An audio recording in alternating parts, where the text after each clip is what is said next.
And a good morning to you. Welcome inside the bottom line. Lanny Ford along with you here on a cool Wednesday morning. Showing 30 degrees right now. Still talk of some wintry precipitation coming in on Friday. Maybe starting as rain, changing over to snow. Saturday is going to be cold. Right now, it looks like the projected highs around freezing on Saturday, then dropping down into the mid-teens. You heard me correct. In that 15 to 18 range on Saturday night going into Sunday morning, but it will clear out on Saturday. Should be clear skies, but still there might be some wintry precipitation hanging around. So we got that to look forward to. How about that?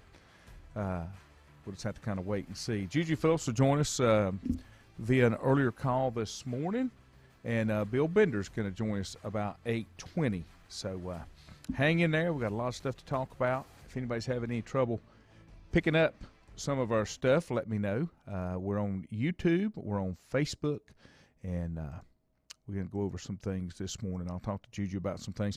I guess the biggest news that happened yesterday was Sean Payton.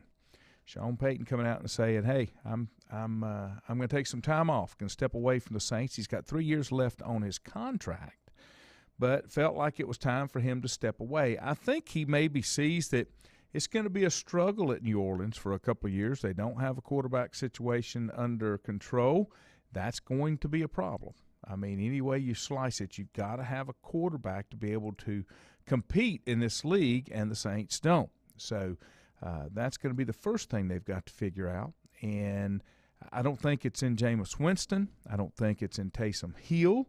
I just think that's probably the underlying thing. Now, the other thing is Sean Payton was the number 2 longest tenured coach in the NFL behind the GOAT in coaching, and, of course, that's Bill Belichick. But now that changes, and when you get down, I was talking to Juju, when you get down to 6 or 7, you've got guys that only been in the league 4 years as head coaches. So that's going to be something that I think you're going to have to kind of take a look at and see what happens. But I guess you could see a little inkling coming from that. He stressed that retirement is not the right word. He's only 58, doesn't plan to coach another team in 2022, but I'm sure if somebody came and gave the collateral that they needed to get him on a trade, because he'll have to be traded if he does anything in the next 3 years, because he has 3 years remaining on his contract. He said, "That's not where my heart is right now," and since he has 3 years remaining, the Saints would have to agree to trade compensation if he wanted to coach another team. Now, I would think that they would be more apt to make a concession with a possible trade if he went to a team in the AFC instead of the NFC. Now, I'm sure that every football network, every sports network out there is going to be clamoring to try to get Sean Payton. That's the other thing that's going to happen. You can go ahead and figure that's going to happen. He said he's interested in pursuing a TV analyst job, though he insisted that neither he nor his agent have talked with any media outlets yet. Well, this thing just broke yesterday. He said, "I don't know what's next, and it kind of feels good," he said during an emotional 90-minute news conference. "Man, I feel like it was time, but not with any regret. There's some excitement, like, all right, what's next?" And I think that's good for franchise. I think that's good for teams. And he don't know what's next. He said that he had been considering his departure all the way back to training camp before confirming how he felt over the past 2 weeks. When Gail Benson was asked where she felt like he was at, she said he's going to take some time to figure out what he wants to do. Now, that's 9 teams inside the league. 9 teams inside the league without a head coach. Maybe that's not a surprise to some of you, but it's a surprise to me. I think that's one of those things that it's a little bit amazing, just to be quite honest with you, because that's a lot. That is a lot of coaches that do not have, or a lot of teams that do not have head coaches. So that's the biggest story coming out. You'll catch it later on in the interview. I told Juju that I felt like, of course, the Cowboys seem the most logical because, Jerry will do whatever he has to do. I think another good landing spot for him would be the Oakland Raiders. That gets him out of the NFC. And then Jacksonville's a close third with me because of the quarterback that he's got to work with. I think he could kind of pick what team he wanted to go to. He's got that kind of tenure, got that kind of resume. And I think it'll be interesting to see what happens as time goes on. It's going to really be interesting. The other thing that I find interesting about all this is nobody has made a move, no rumors, no nothing, on those other 8 vacancies. Now 9. Obviously, there are people that are still left in the playoffs, and the 4 teams that are left that there's interest in, and maybe there's teams that are going to give them an opportunity to tell them no before they start going out and looking, because there are some candidates that are out of the playoffs. Dan Quinn, Kellen Moore down in Dallas. You've still got Doug Peterson on the sidelines. You've got Mike Zimmer on the sidelines. You've got Sean McDaniels in New England. A lot of names out there. Byron Leftwich is another one that's a possibility. So, I don't know. You still don't know what's going to happen with Tommy and what kind of effect that has moving forward. If that has an effect, what he decides to do. You don't know about Aaron Rodgers. The reports coming out about Aaron Rodgers are, well, he said it may push all the way down to where they have to do the franchise tag. So it's going to be interesting. It's a very interesting offseason. I'm glad that none of that coaching vacancy and all that kind of stuff is taking anything away from the league, because so far we've had a fantastic playoff season. The games have been good. Whether you like them or you don't, we've had great football. And I don't see any of that changing. And, you've only got 2.5 weeks, I guess, before the Super Bowl, as the conference finals are this weekend on Sunday, and then the Super Bowl 2 weeks following that. So I'm guessing that you're probably going to have to kind of wait and see what happens there. But that was the big story out of the NFL yesterday. And, of course, the big story in baseball, and I guess I'll get into it a little bit more with 4 tomorrow, but Big Papi is the only player going into the Hall of Fame this year. He was the only one that cleared the 75% threshold, and he got 77.9%, becoming the 58th player elected in his first year of eligibility. At 46, he'll be the youngest of the 75 living members in the Hall. And those that are going to get shut out, unless they go in as a veteran somewhere down the road, is Barry Bonds, Roger Clemens, Sammy Sosa. If I'm not mistaken, all 3 of those were in their 10th year of being on the ballot. If you don't get into 10, I don't know what's going to happen. Yeah, Milton says Saints in the coaching hunt, but, who is going to want to go to the Saints when you don't really have a franchise quarterback? The Saints may become the Saints that we knew for so many years. That's I hate to say that, but that could very easily be what happens. Very easily be what happens. Auburn, college basketball a little bit, a couple headlines. The number 1 Auburn Tigers didn't play like the best team in the nation, but they did pull out the win after they got a scare from Missouri, as they won 55-54 in the program's first ever game as the number 1 ranked team. So that's a new one there. Missouri with a record of 8-11, that could have been bad, and they would have dropped them way down, I'm afraid, way down the list. Inside the ACC, there's talk that the Louisville Cardinals are in talk with their men's basketball coach, Chris Mack, about making a change there to separate with their 4th-year head coach. The potential looms that Mack will not be on the sideline and has coached his final game. They're hosting Duke on Saturday, and that may be it. Joint meeting between the Board of Trustees and the Athletic Association at Louisville suddenly called for Wednesday afternoon to discuss proposed or pending litigation and personnel matters. Mack's future as Louisville's coach, and any potential separation proposal is expected to be discussed. His buyout is $12 million, but a lower number could be negotiated as part of a separation agreement. Louisville's 11-9, 5-5 in the ACC. Mack was suspended for the first 6 games of the season without pay for not following university guidelines and procedures in last spring's firing of former assistant coach Dino Gaudio. So this is not something that just came up now. And I just hate it for the middle of the season. If there's something you were going to do, you probably should have got it done before the season started. It doesn't do anything for your team. I guess that's the biggest thing. It doesn't do anything for your team. And I think it just causes more disruption than anything else. Milton said Matt Rule may go to New Orleans. We could only wish, Milton, but I don't think that's going to happen. A couple of scores from last night. In the hockey world, the Hurricanes defeated the Vegas Golden Knights 4-3. My Tigers fell to number 9 Duke 71-69. That's a pretty good game.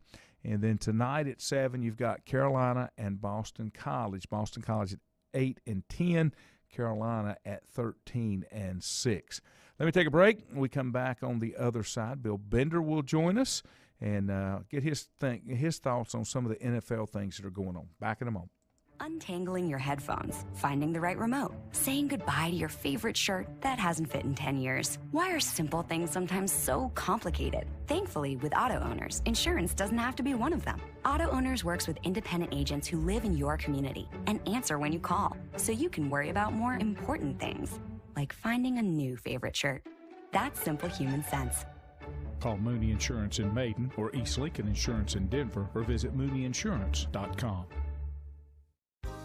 Times convenience stores are more than convenient. They're your neighborhood store, your store. With locations in Lincoln, Catawba, Gaston, Iredell, and Mecklenburg counties, there's one near you. Times convenience stores have the right items at the right price, from snacks, cold drinks, and light meals from the grill, and there's always a special to save you time and money. Times has what you need. Times convenience stores, there's one near you. Regardless of where you're going, there's one on your way. Remember, there's always time to stop by Times. Have you thought about when you would like to retire? One of your major assets is planning for retirement is time, and you lose a little of it each day. The longer you wait to start accumulating capital for retirement, the harder it's going to be. How should you plan for retirement? Start by calculating approximately how much capital you will need at retirement, then estimate how much you will have to put away each year. Finally, carefully choose the investments in which you will invest. Stifel Nicholas can assist you. Call Ford Rembert today at 828-624-7300. Stifel Nicholas, member SIPC, and the New York Stock Exchange. First Federal Savings Bank has been serving Lincoln County since 1940. And as it has been from the beginning, customer service is a priority to First Federal Savings Bank. They want to get to know you by name. First Federal Savings Bank has the convenience, the products, and the services that the larger banks have, but with hometown people that you see throughout your community. Stop in and visit one of their 4 convenient locations and see what First Federal Savings Bank has to offer you. Member FDIC, an equal housing lender. Whether it's a sit-down meal or a call-in for the drive-thru, Brookwood Cafe and Catering is the answer. A variety of meats, vegetables, and desserts cooked daily, or a hot sandwich from the grill, they have what you're looking for to satisfy your taste buds. If you need catering from 5 to 500, Brookwood has you covered as well. Stop by Brookwood Cafe and Catering at 202 Providence Mill Road in Maiden. Don't forget breakfast daily till 11 a.m. Open Tuesday 6 a.m. to 2 p.m., Wednesday through Saturday 6 a.m. till 8 p.m., and Sunday from 7 a.m. to 3 p.m. Call 828-428-8944 to place your order today. Covenant Church began as a vision of just over 100 people in 1984. Since then, Covenant Church has grown and currently located at 2168 Gastonia Highway in Lincoln. The Sunday schedule includes early morning worship at 8:30, Sunday school at 9:45, and morning worship at 10:45. Their ministries extend beyond Sunday. Visit their website at www.covenantchurch.church to see all they have to offer, and better yet, stop by and see for yourself. Covenant Church may be just what you're looking for a new church home. If you ask around, you'll find Burke Mortuary has a reputation for excellence and commitment to value.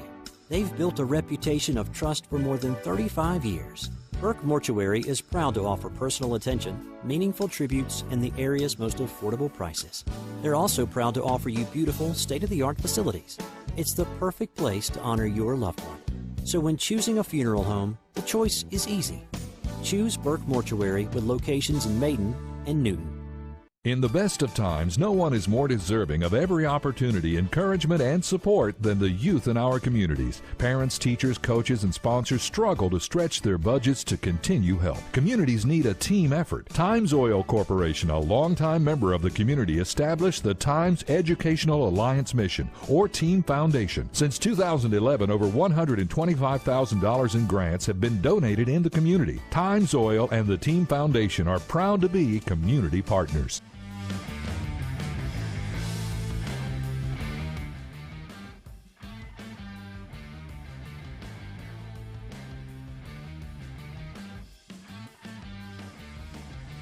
And welcome back. Glad to have you here this morning on a cold Wednesday hump day morning. We'll go to our phone lines, bring our guest on as we do each and every Wednesday. Bill Bender from Sporting News. Bill, good morning. Hey, good morning. How are you? I'm good. Was it a bombshell to you yesterday that Sean Payton is stepping away for a little while? Not really a bombshell. I mean, he's been coaching so long. When an announcement like that happens, you kind of come and go with it. Obviously, a really good coach, and he's been on the grind for a long time. He's still relatively young, though, so Yep. I don't know that his coaching career is over. No, I agree, and I heard a little talk this morning when I was coming in that, people thought that it would be a short broadcast career for Bill Cowher, too, and they say that the personalities, the drive of Sean Payton and Bill Cowher are kind of the same, but Bill Cowher never looked back. Now, I just don't think I'll see Sean Payton do that. He's 58 years old. I think he was looking at the writing on the wall, and it was going to be a struggle for a while in New Orleans when the quarterback room is basically empty.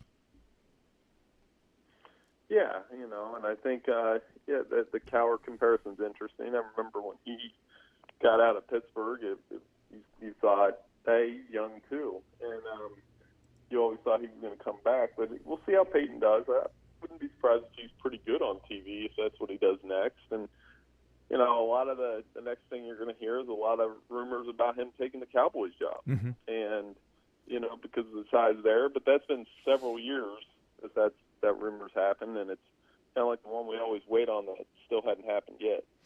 This is one of the higher years, I think. I mean, right now there's 9 openings. So you're over 25% of the teams in the NFL. And then the other thing that I found quite odd, all of the coaching searches have been relatively quiet. There's nothing going on, which tells me there are coaches out there that they're going to let them tell them no before they move on to anybody else that are still in the playoffs. Yep, I think definitely these 4 teams that are left, some of the coordinators are going to be hired for sure. And, with Green Bay and Nathaniel Hackett, I think he'll probably get one of these jobs. Byron Leftwich is a good bet to get one of these jobs. So it hasn't been quiet. And it's kind of shocking that we've gone this long and nobody's been hired yet. Yeah, I mean, there's not even rumors flying around, not really anything to amount to anything. Of course, the other topic that kind of affects us here and from where you're at up in Big Ten country is the rumor is if Harbaugh takes the Oakland job that Matt Rule would like to get the Michigan job. If I'm the Carolina Panthers, I wouldn't feel good about that. No, I mean, that's possible too. And Matt Rule, obviously, it's been a little bit of a struggle with the Panthers the last 2 years, but he was a really good college coach at Temple and then again at Baylor. I mean, he took Baylor to a Big 12 championship game within 2 or 3 years. So, I mean, I think he's definitely a good candidate if it comes to that.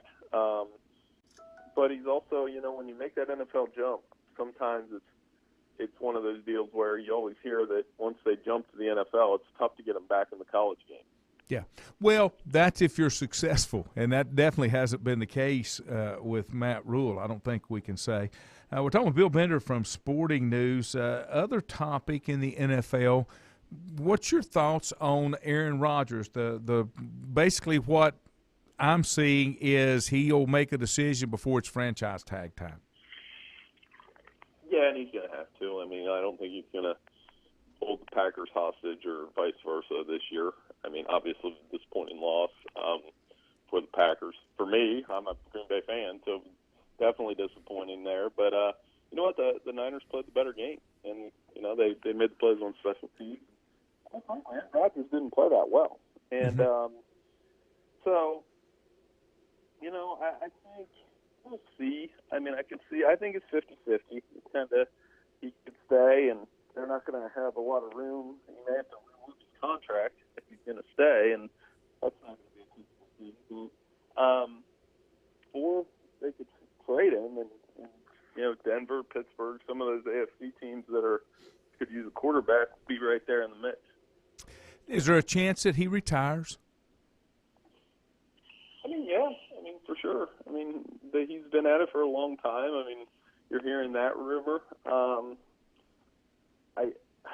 You know, with him, it could be a little bit unpredictable. If I had to guess, I think he comes back for one more year with Green Bay. I still think that's his best shot for a Super Bowl with that team, with the talent they have, and it might be a little bit tougher next year than it was this year, but I think they could move some money around and go one more time.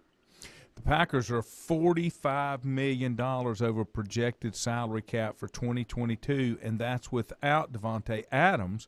And they're thinking he's going to come in close on a franchise tag, close to $20 million. So that's a lot of money they got to clear to make something happen. So I think it will be interesting how that goes. And then the other quarterback talk, Tom Brady. I made a post before the game.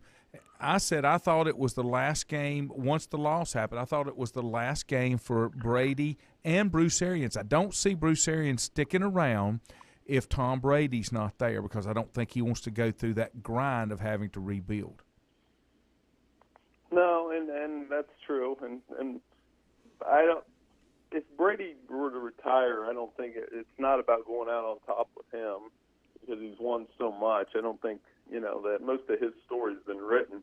And even led the comeback on Sunday before Matthew Stafford just made one more play. So that one we'll see. But I just have a feeling he'll be back too, just given the way that he competes, the way that he wants to keep playing, and you know, you don't know what's inside his head. There's certainly nothing left for him to prove. Right. But I'd be surprised if he retired for some reason. The biggest concern is, you know, I don't know how much he has left or the team has left for another Super Bowl run. And you hate it when you see quarterbacks that have had fantastic careers and then they move to another team. He and Peyton Manning were fortunate in that they picked up another Super Bowl win with a different team. Peyton was smart. Once he got it, he got out because he knew that things would start to deteriorate. Did you see that with Brady any this year? Well, I don't think so. I think he still may win the MVP. That's what I think. There is some shock value that we don't have Brady and Rodgers, because they're probably going to finish 1 and 2 in the MVP voting, and yet they're out in the divisional round, and people are going to make a thing about that. But I mean, that's how they played during the regular season, so I have no problem with that. So I don't know. And that stat that was floating around, that first time in 12 years that both of them.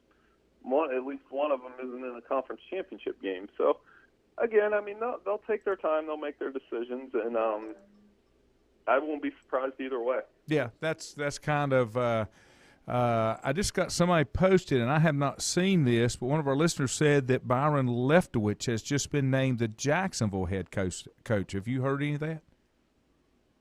Oh, I mean, I just got up and got on the phone with you. So, okay.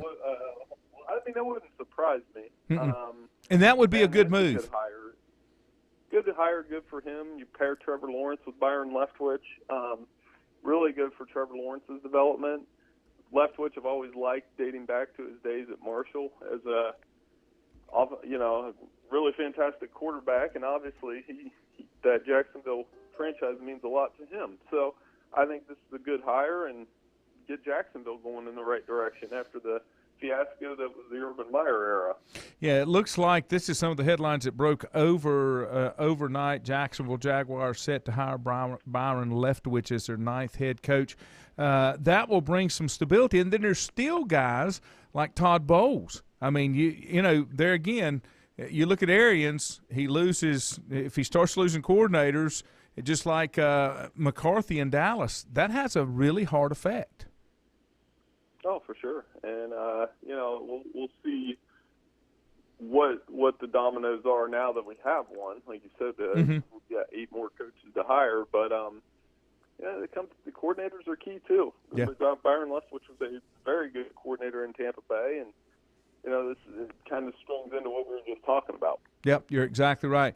Bill, I appreciate you taking the time, getting up to join us. We'll look forward to talk with you next week, and we'll get set up for the Super Bowl. Hey, no problem. Thanks, Brandon. buddy. Appreciate it. That's Bill Bender from Sporting News. I had not seen that, Stacy. Thank you for bringing that up. Wasn't on the ESPN site, but that would not surprise me.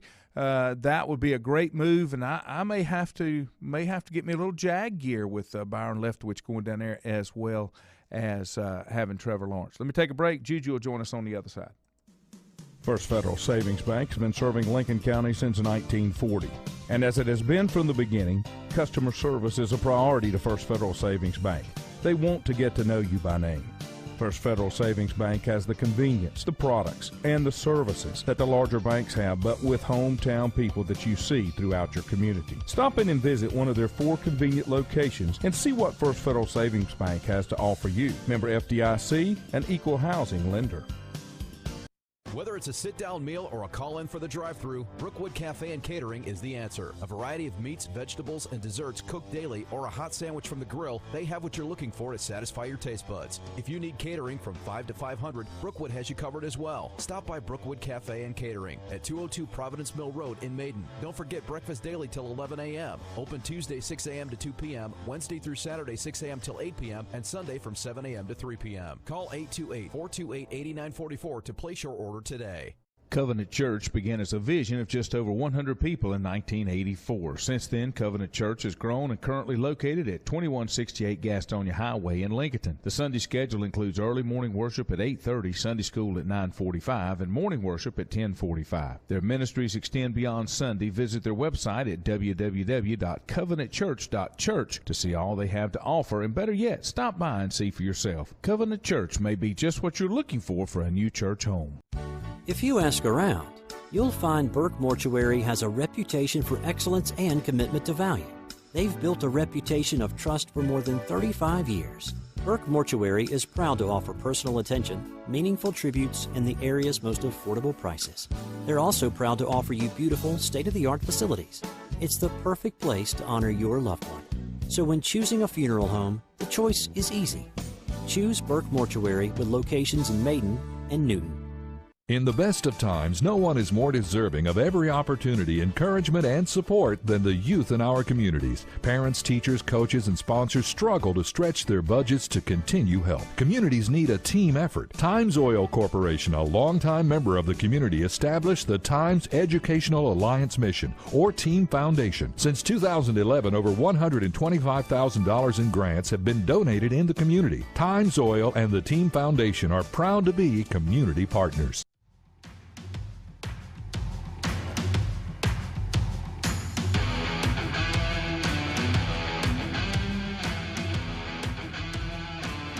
And welcome back to the bottom line here on SportsTalkGuys.com. Lanny Ford along with you. As we do each and every Wednesday, we'll check in with our good friend Juju Phillips. Good morning to you, sir. Hey, Lanny, good morning. Can you believe it or not, for the third straight weekend, we're expecting a little bit of the snow stuff. Yeah, I saw that. Perhaps. And if it doesn't snow, it's going to kind of be brutally cold on Saturday. I think high around freezing and then dropping back into the mid-teens on Saturday night. So winter's still here, I'm afraid. Yeah, old man winter will not go away for a while. I don't believe that. And I'm completely fine with it. It doesn't bother me at all. It's just another day. Just another day. All right, we've got 9 NFL openings. Nobody's making a move, which means they're waiting on some folks that are still in the playoffs. Were you surprised by the announcement yesterday of Sean Payton? No, I was not. I think we talked about it earlier. There were rumblings over the last couple of years, if you want to go back that far, that he had been considering stepping away from coaching for a year. I had thought maybe that he would switch teams and maybe get some kind of deal worked out where he would leave the Saints and go somewhere else. Mm-hmm. But apparently he's going to step aside for a year and take some time off. and maybe get in the broadcast booth for a year, and there could be some shufflings there with the broadcast booth from ESPN to Fox to Amazon to all of that. So, I mean, I wasn't surprised that he was stepping away, and I don't think we'll be surprised either when we hear some other big names stepping away from the quarterback position in the NFL either. Yeah, I think Tommy's probably the next on that list. I guess Aaron will probably hang around Green Bay. But it's going to be – it's really a year of changes, but nobody's making a move on coaching hires. 9 openings, over 20 – I guess close to 30% of the league without a head coach. And that's probably going to wait until after the playoffs. I'm guessing at least until after the – like you said, there are probably some guys out there that are coordinators that are playing this weekend or coaching this weekend that they may have a shot at getting those jobs. So I think you'll probably see 3 or 4 of them filled probably by this time next week as we get ready for those 2-week lull between the championship games and the Super Bowl. I'm sure you'll hear a lot about that. In fact, I'm almost sure, Lanny, because, got the Senior Bowl coming up, and a lot of those coaches want to get their staffs together and go to the Senior Bowl and some of these all-star games and start evaluating players. So I think you're probably going to see a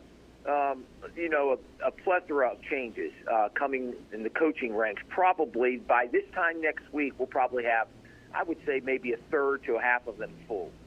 We have, I would say, one owner out there, possibly 2, that would kind of make that crazy move to do trades and maybe pick up Sean Payton. Maybe 3.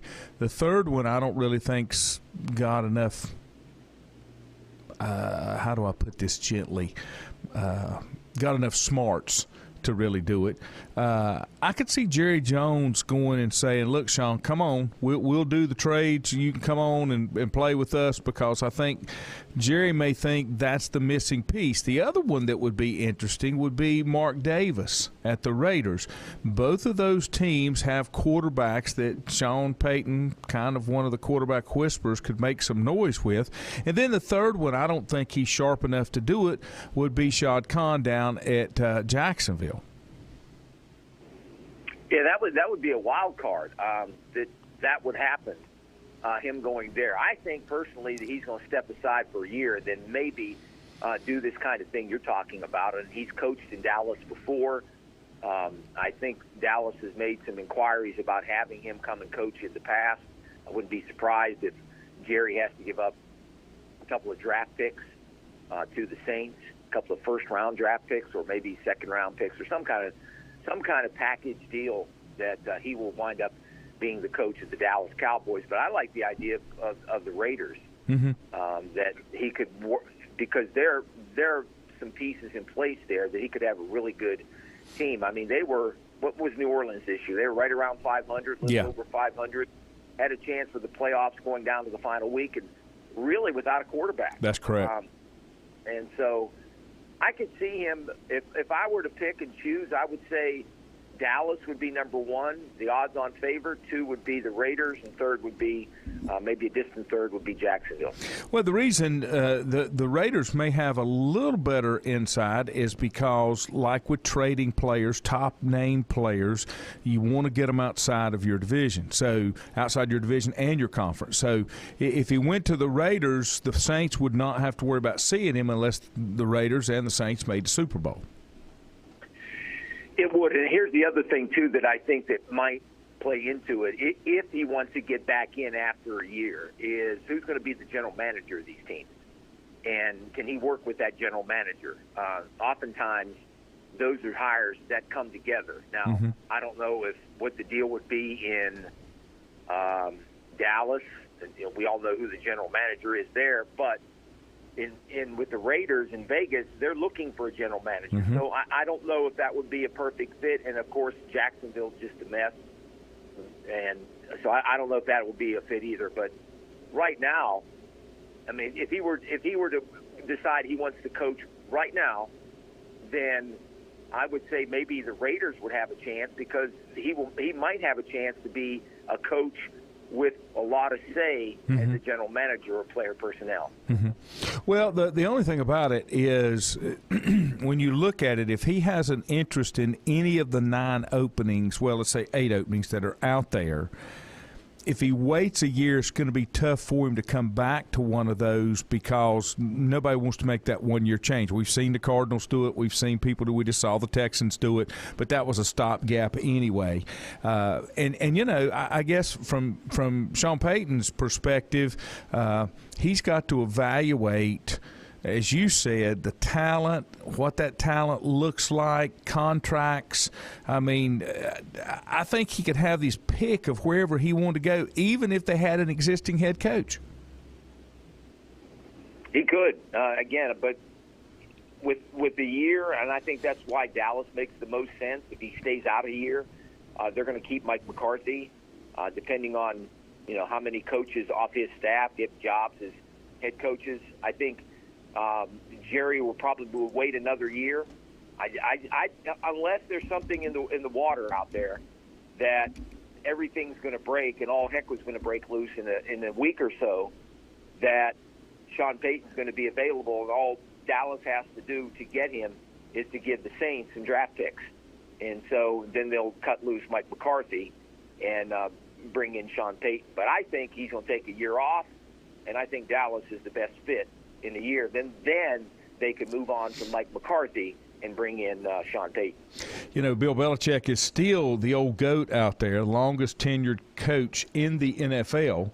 However, number 2 is no longer number 2, and that is Sean Payton. As far as being with one team, Sean Payton had been there since 2006. Mike Tomlin's at number 3, John Harbaugh at number 4, Pete Carroll at number 5. And then what's funny is Andy Reid is in the 6th slot. He's only been there since 13, and then 7 out of 32 would be Sean McDermott, and he's only been there 4 seasons.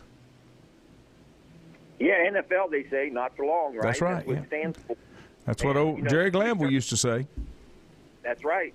And McDermott is catching some heat because he had a press conference earlier this week, and he, for me, and I don't know the guy, obviously, but I would think after the kind of performance that they had, especially with the mistakes that were made late in the game, at least he could have came out publicly with the press conference like he had and apologized to the fans for those. I mean, the Buffalo fans, imagine what they've been through all these years and having to, you know, sit in those stands, not have a Super Bowl winning team in a number of years, sit in the stands when it's cold and wet and snowy or whatever issues that they've had. They've had to go play games up in Canada.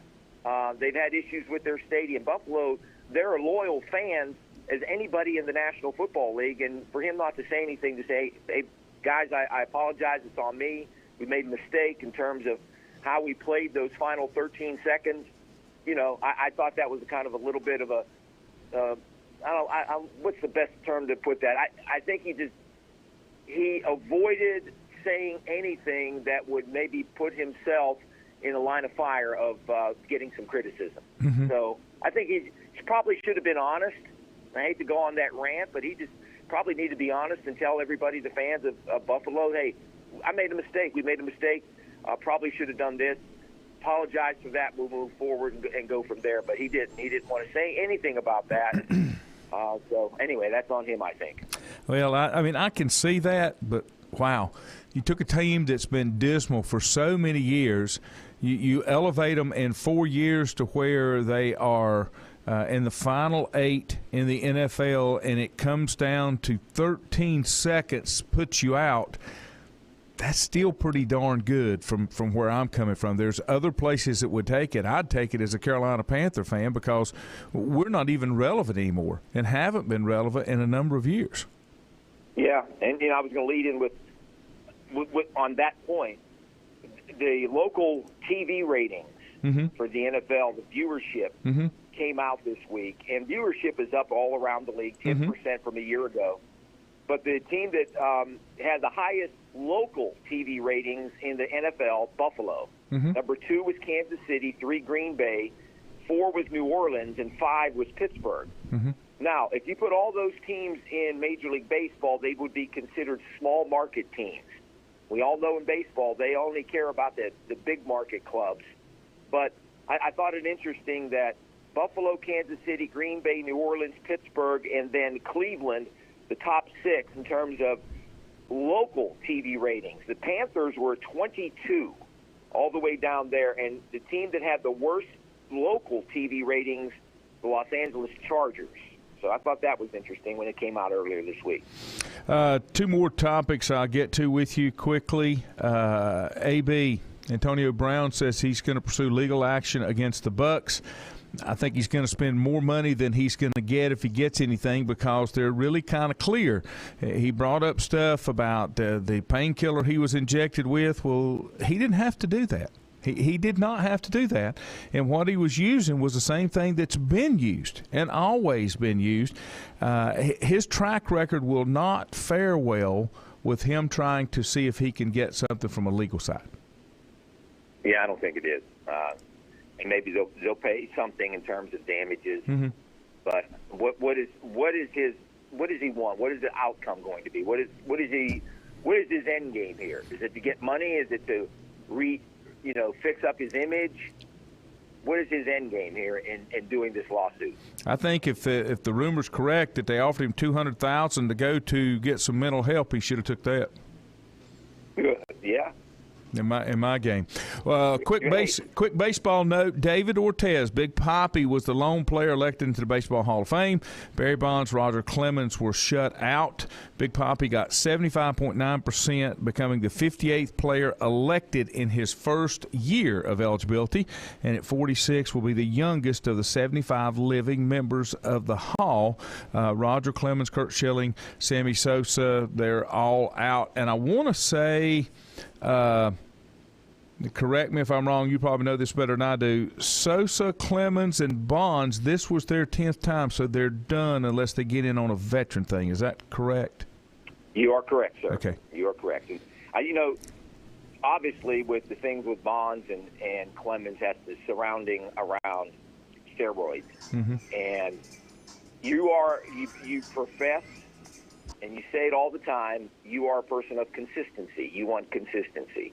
So if Clemens cannot get in because of the cloud of steroids out there, why bring in Ortiz? Because Ortiz failed a drug test.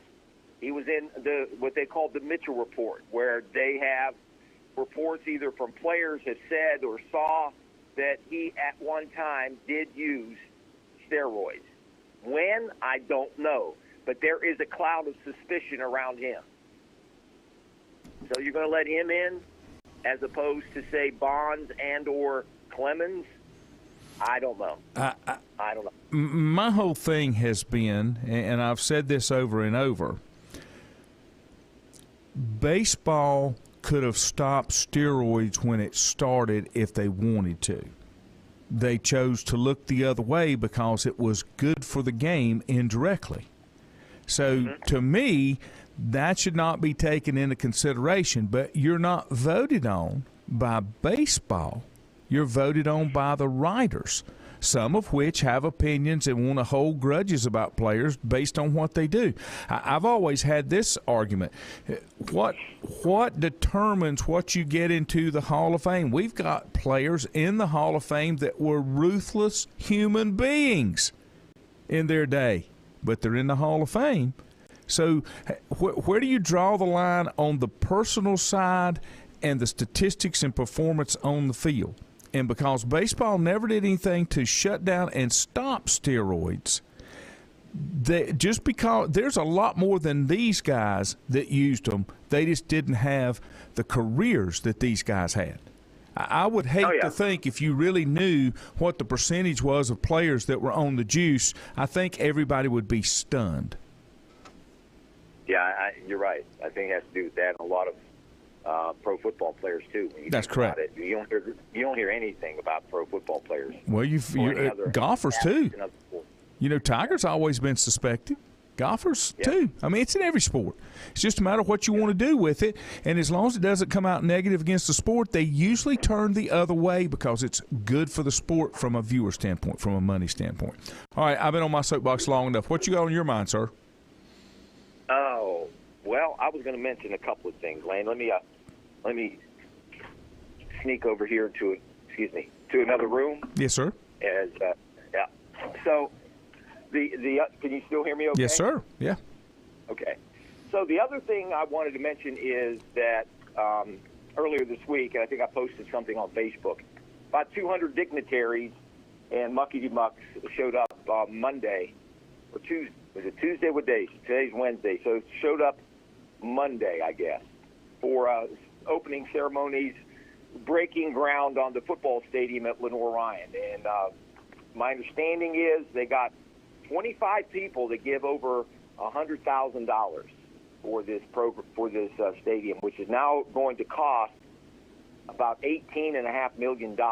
They had first originally thought about $15 million, but since everything has changed a whole lot economically and everything, and costs of things have gone up, it's now going to be about $18 to $18.5 million. Now, they broke ground, moved the dirt, started working on this stadium, and the first game for LR is in early September.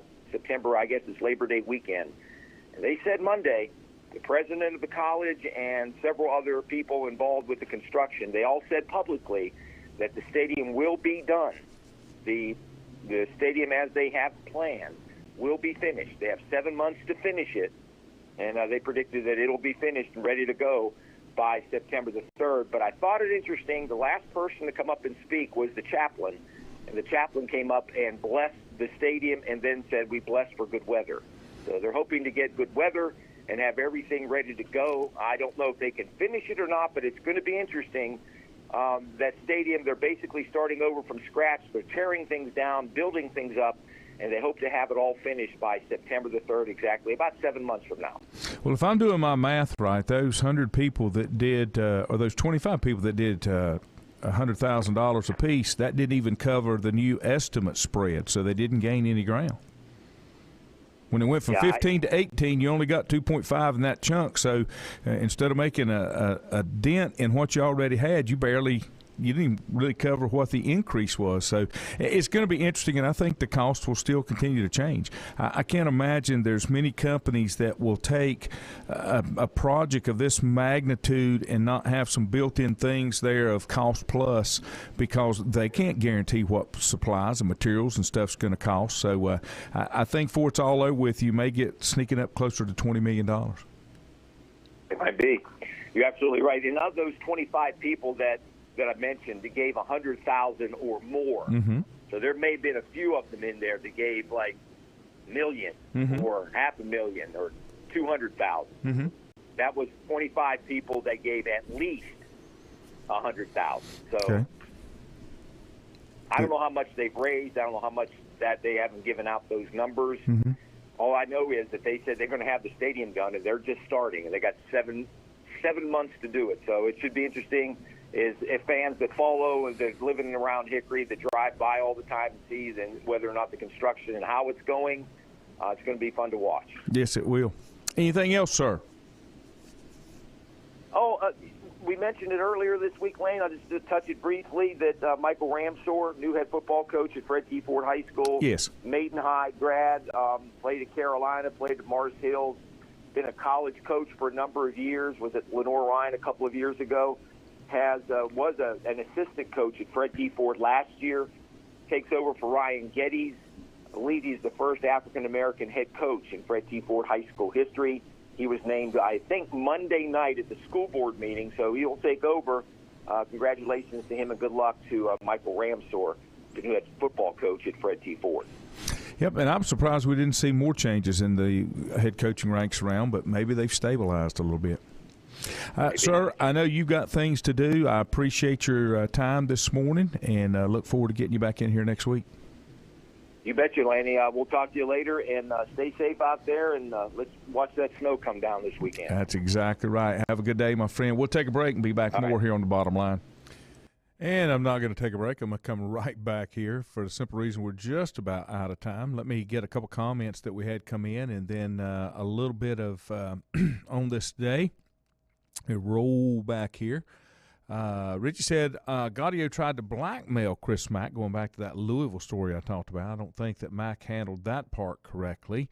I used to work with Dino. Dino used to come in and do shows with me when I was in Charlotte. I like him a lot. Don't know exactly what happened there. I remember a little bit about it, but kind of had forgotten about it. Milton said, as far as rules concerned, hope he goes. He's not a pro coach. Of course, Stacy updated us on Leftwich. You should see an official announcement come up. I'm excited about that. I think that's good for. I think that's good for Trevor. I think that's good for Jacksonville, and there again, you'll find out they didn't apparently haven't went through what they call the Rooney Rule, but it will be a minority coach coming into the league if that goes through, and most franchises will hire the coaches, the general managers, the player personnel folks, regardless of their race. They want the best people for the job, the ones that they feel like they can get the most accomplished. Let's see. Richie said he thinks that Brady and Giselle retiring and living off their billions to zillions of dollars. Isn't that the truth? He also said that Buffalo at Kansas City game had the highest viewership of any event since last year's Super Bowl. Milton said AB's a spoiled jerk. He won't pay his lawyer either. He's a waste of talent. And that's kind of the way it's worked out. And we were talking about the steroids. Bob said 2 wrongs don't make a right. So a lot of things that are happening there, and kind of the baseball thing is interesting to me just because of how it works. And you all guys all know I'm not a baseballer, but still it's an interesting thing. So I think you have to be very specific when you talk about what your requirements are to make it into the Hall. That's the biggest thing. You need to be very specific. So we'll see how that goes. Let me get you some things on this day in sports history. The Oakland Raiders, now the Las Vegas Raiders, previously the Los Angeles Raiders, entered into the AFL in 1960, as well as what became Al Davis's adversary. Pete Rozelle was elected the NFL commissioner on this day in 1960 on the 23rd ballot. 1963, Major League Rules Committee votes to expand the strike zone. It has to ask for tomorrow what it was before what it is. I guess that's the best way to put it. How about 1976, the Pro Bowl, the Superdome, New Orleans, NFC beats AFC, and Billy Johnson, the big running back from the Bum Phillips days with the Houston. No, I'm sorry. This was Billy Whiteshoes, wide receiver with the Oilers, was the MVP of that game. Born on this day, the great one, Wayne Gretzky, was born on this day. I think he turned 60 or 61. But he also, in 1985, scored his 50th goal in the 49th game of the season. That's a pretty good little record, I would say, right there. Let's see what else we may have. Houston guard in 1991, Vernon Maxwell becomes the 5th player in NBA history to score 30 points in a quarter. He joins Wilt Chamberlain, David Thompson, George Gervin, and Michael Jordan. That's a pretty heavy crowd to hang out with right there. What else we got going on? A lot of tennis. I'm guessing the Australian Open is going on right now. And it was on this day in 2020 that Lakers basketball legend Kobe Bryant died in a helicopter crash in foggy conditions in the hills above Calabasas in Southern California. Considered one of the greatest players in the game's history. And hard to believe it's been 2 years. But it has been 2 years. That is amazing there. I did not realize it had been that long. 1983, we lost a legend in college football. The Bear, Paul Bear Bryant, passed away. Former coach at Alabama at the age of 69. Don't think he had been retired very long. Also, 1932, William K. Wrigley, owner of Chicago Cubs, Wrigley Gum Company, passes away. And in 1893, the inventor of baseball passes away at 73, Abner Doubleday. How about that? 1996, Dave Schultz, American wrestler, Olympic gold, 1984, was killed by John DuPont at the age of 36. I kind of remember that one. Al McGuire passed away on this day in 2001 at the age of 72. And, of course, I gave you the Kobe Bryant here earlier. See if we got a few more birthdays. I know the great one, Gretzky's birthday is today. Paul Newman, he's in sports because he was a race car driver. He was born this day in 1925. We lost him in 2008. Bob Uecker, great personality, I guess is the best way you'd say it. He played for 4 different teams in Major League Baseball as a catcher, including your Atlanta Braves, and was also broadcaster for the Milwaukee Brewers.